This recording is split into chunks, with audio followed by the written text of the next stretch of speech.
Video ini masih berkaitan dengan video sebelumnya yang sedikit membahas tentang kaum Sabah yang dipindahkan singgasananya oleh Nabi Sulaiman alaihi salam. Namun, dalam video kita kali ini, kita akan membahas lebih dalam mengenai kaum Sabah, binasanya kaum Sabah, sampai runtuhnya bendungan Ma'rib. Negeri Sabah tempat populer karena kisahnya yang berkaitan dengan Nabi Sulaiman alaihi salam. Membahas tentang kaum Sabah artinya kita akan membahas salah satu keajaiban dunia. Karena kaum Sabah itu dianugerahkan banyak nikmat oleh Allah Subhanahu wa Ta'ala. Negeri kaum Sabah diberikan kesuburan dan kemakmuran yang tidak dianugerahkan di negeri-negeri lain di dunia pada zaman itu. Nikmat yang Allah berikan kepada kaum Sabah juga dijelaskan dalam Al-Quran surah Sabah ayat 15, diterangkan. Sungguh, pada kaum Sabah benar-benar ada suatu tanda kebesaran dan kekuasaan Allah di tempat kediaman mereka, yaitu 2 bidang kebun di sebelah kanan dan kiri. Kami berpesan kepada mereka, makanlah rezeki yang dianugerahkan Tuhanmu dan bersyukurlah kepadanya.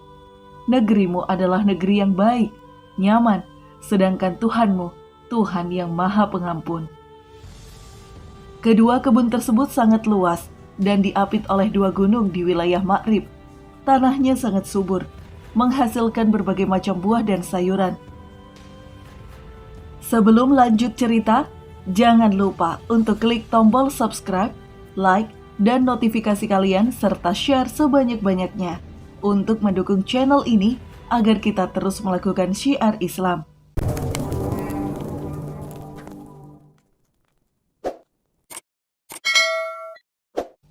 Bismillahirrohmanirrohim. Assalamualaikum warahmatullahi wabarakatuh. Sahabat Parsa Khalifah rahimakumullah. Semoga kita semua dalam keadaan sehat walafiat dan selalu dalam lindungan Allah Subhanahu wa Ta'ala. Siapakah Sabah? Mengapa disebut negeri Sabah? Sabah merujuk pada sebuah nama dari kaum atau kerajaan yang tinggal di wilayah Yaman bagian barat daya semenanjung Arab. Awalnya, kerajaan Sabah dikenal dengan dinasti Mu'inah, sedangkan raja-raja mereka dijuluki sebagai Mukrib Sabah. Ibu kotanya Sarwah yang puing-puingnya terletak 50 km ke arah barat laut dari kota Ma'rib. Pada periode inilah bendungan Ma'rib mulai dibangun. Periode ini antara tahun 1300 sebelum Masehi hingga 620 sebelum Masehi. Pada periode berikutnya, antara tahun 620 sebelum Masehi hingga 1115 sebelum Masehi, barulah mereka dikenal dengan nama Sabah. Mereka menjadikan Ma'rib sebagai ibu kotanya. Penamaan Sabah diambil dari nama pendiri sekaligus raja pertama, yaitu Sabah bin Yasjib bin Ya'rib bin Kahtan. Bahwa nama asli dari Sabah adalah Abdu Asyams. Dan perlu diketahui bahwa nama-nama kabilah Arab terambil dari nama anak-anak Sabah. Dalam hadis riwayat Abu Daud, Rasulullah Shallallahu Alaihi Wasallam pernah ditanya oleh seorang laki-laki, "Ya Rasulullah, kabarkanlah kepadaku tentang Sabah. Apakah Sabah itu? Apakah ia adalah nama sebuah tempat ataukah nama dari seorang wanita?" Beliau pun menjawab, "Dia bukanlah nama suatu tempat dan bukan pula nama wanita, tetapi ia adalah seorang laki-laki yang memiliki 10 orang anak dari bangsa Arab. 6 orang dari anak-anaknya menempati wilayah Yaman dan 4 orang menempati wilayah Syam." Dalam riwayat Ibnu Abbas radhiyallahu an, ada tambahan nama-nama dari anak Sabah. Adapun yang menempati wilayah Yaman, mereka adalah Majis, Kindah, Al-Az, Al-Ashi'ariyun, Anmar, dan Himyar. Dan yang menempati wilayah Syam adalah Lam, Juzam, Amilah, dan Gasan. Ibnu Katsir dalam tafsirnya menjelaskan, negeri Sabah subur berkat adanya bendungan yang dinamakan Sadi Ma'rib, yakni nama sebuah tempat yang jauhnya 3 marhalah dari kota San'a, sehingga dikenal dengan nama Sadi Ma'rib atau Bendungan Ma'rib. Bendungan yang memiliki panjang 620 meter, lebar 60 meter, dan tinggi 16 meter. Berdasarkan perhitungan, total wilayah yang dapat diairi oleh bendungan ini adalah 9.600 hektar, yakni 5.300 hektar dataran bagian selatan bendungan dan sisanya dataran sebelah barat seluas 4.300 hektar. Inilah yang diungkapkan dalam Al-Quran dengan dua kebun di sisi kiri dan kanan. Bendungan ini menjadi sumber air utama bagi penduduk kerajaan Sabah untuk kebutuhan sehari-hari dan pertanian. Beberapa riwayat menyebutkan bahwa yang membangun bendungan ini adalah Raja Sabah bin Yasjub, sedangkan buku-buku tafsir mencantumkan nama Ratu Bilqis sebagai pemerakarsa dibangunnya bendungan ini. Ratu Bilqis berinisiatif mendirikan bendungan tersebut lantaran terjadi perebutan sumber air di antara rakyatnya yang mengakibatkan mereka saling bertikai, bahkan saling membunuh. Akhirnya, dengan dibangunnya bendungan ini, orang-orang Sabah tidak perlu lagi khawatir akan kehabisan air dan memperebutkan sumber air, karena bendungan tersebut sudah menjamin kebutuhan air mereka, mengairi kebun-kebun dan memberi minum ternak mereka. Kebinasaan kaum Sabah. Kaum Sabah ini bukan mengesahkan, menyembah serta dari bersyukur kepada Allah Subhanahu wa Ta'ala atas nikmat-nikmat yang telah dilimpahkan kepada mereka. Mereka berlaku sebaliknya, mereka malah menyembah matahari, sebagaimana yang dilaporkan burung hudhud kepada Nabi Sulaiman alaihi salam. Hal ini diceritakan oleh Allah pada Quran Surah An-Naml ayat 22 sampai ayat 24, yang artinya, tidak lama kemudian datanglah hudhud, lalu ia berkata, aku telah mengetahui sesuatu yang belum engkau ketahui. Aku datang kepadamu dari negeri Sabah, membawa suatu berita penting yang meyakinkan kebenarannya. Aku, burung hudhud, mendapati dia dan kaumnya sedang menyembah matahari, bukan Allah. Setan telah menghiasi perbuatan-perbuatan buruk itu agar terasa indah bagi mereka, sehingga menghalanginya dari jalan Allah. Mereka tidak mendapat petunjuk, mereka juga tidak menyembah Allah yang mengeluarkan apa yang terpendam di langit dan di bumi, dan yang mengetahui apa yang kamu sembunyikan dan yang kamu nyatakan. Saat itu penguasa kerajaan Sabah adalah Ratu Balqis, ratu yang memiliki paras cantik jelita, bahkan disebut-sebut sebagai yang tercantik di dunia. Sebelum mengikuti ajaran Nabi Sulaiman alaihi salam, Ratu Bilqis dan penduduk kerajaan Sabah menyembah matahari dan bintang-bintang. Setelah Nabi Sulaiman berhasil memindahkan singgasana mereka, akhirnya Ratu Bilqis mau mengikuti ajaran Nabi Sulaiman. Maka banyak juga dari kaumnya yang berbondong-bondong mengikuti ajaran Nabi Sulaiman untuk menyembah Allah Subhanahu wa Ta'ala. Sampai kurun waktu tertentu, kaum Sabah masih menyembah Allah.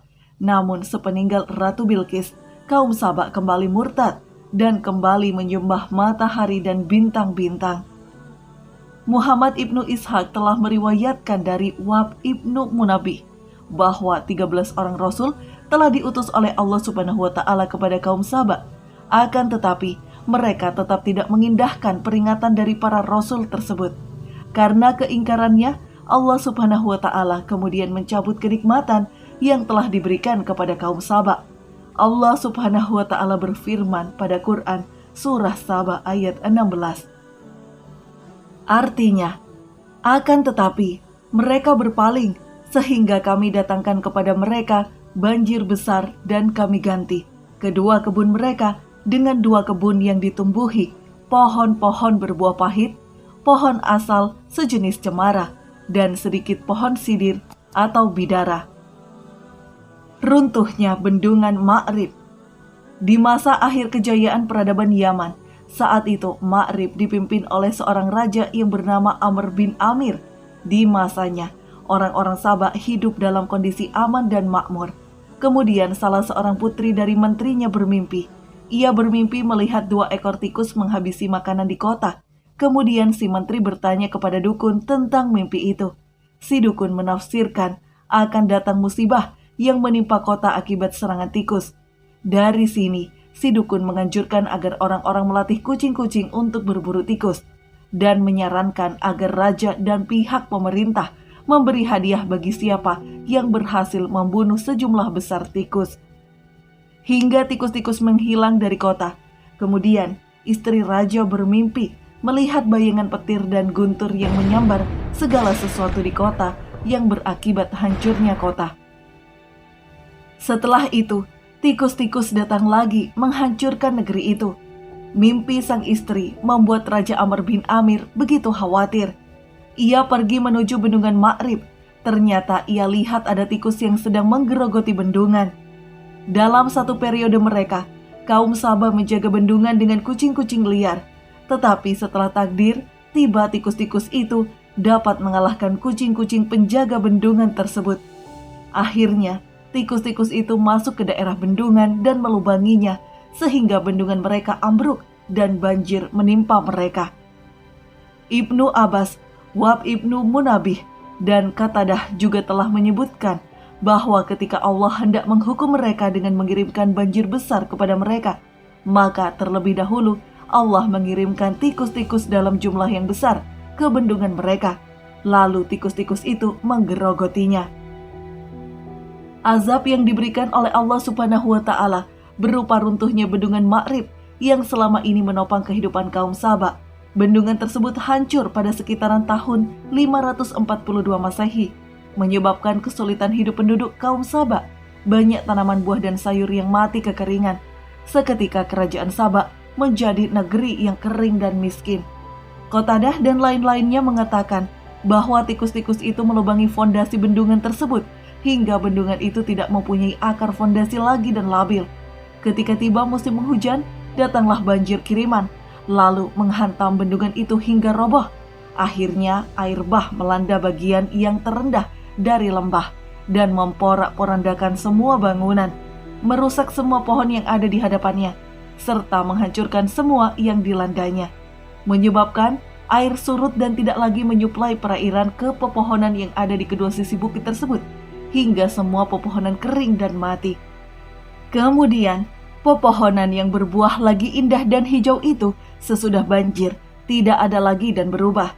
Pohon pengganti yang terbaik dari pepohonan tersebut adalah pohon sidr.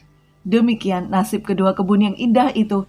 Sebelumnya buah-buahannya sangat subur, indah dipandang mata, rimbun dan airnya mengalir. Kemudian diganti dengan pohon arok, tarfa, dan sidr yang semuanya berduri dan sedikit buahnya. Demikian itu karena ulah mereka yang kafir, mempersekutukan Allah, serta mendustakan perkara yang hak, lalu memilih jalan yang batil. Karena itulah dalam firman selanjutnya disebutkan pada Quran Surah Saba ayat 17. Artinya, demikianlah kami balas mereka karena kekafirannya. Kami tidak menjatuhkan azab kecuali hanya kepada orang-orang yang sangat kufur. Disebutkan juga dalam firman Allah lainnya pada Quran Surah Al-Nahl ayat 112 dan 113. Artinya, Allah telah membuat suatu perumpamaan sebuah negeri yang dahulu aman lagi tentram, yang rezekinya datang kepadanya melimpah ruah dari setiap tempat. Tetapi penduduknya mengingkari nikmat-nikmat Allah. Oleh karena itu, Allah menimpahkan kepada mereka bencana kelaparan dan ketakutan. Karena apa yang selalu mereka perbuat, sungguh telah datang kepada mereka seorang Rasul dari kalangan mereka sendiri, tetapi mereka mendustakannya. Oleh karena itu, mereka ditimpa azab dan mereka itulah orang-orang zalim. Pada video ini kita dapat renungkan kisah kaum Sabah dengan perenungan yang mendalam. Bagaimana sebuah negeri yang teramat sangat subur lalu menjadi negeri yang kering dan tandus. Bahkan kutukan kaum Sabah sampai hingga sekarang. Yaman saat ini menjadi negeri termiskin dan terkering di Jazirah Arab. Allah mengabadikan kisah kaum Sabah ini di dalam Al-Quran dan memberi nama surah yang memuat kisah mereka dengan surat Sabah. Hal ini tentu saja dimaksudkan agar manusia senantiasa mengingat-ingat apa yang terjadi kepada kaum ini dan mengambil pelajaran darinya. Sahabat Parsa Khalifah, untuk penonton cerita dan kisah menarik lainnya, silakan subscribe channel kami, like dan share bila kalian suka dengan video-video tersebut. Semoga bisa menjadi amal jariah untuk menambah pahala dan sekaligus melakukan syiar Islam. Terima kasih. Jazakumullah khairan kasiran. Wassalamualaikum warahmatullahi wabarakatuh. Subscribe, like and share bila kalian suka dengan video-video kami. Terima kasih.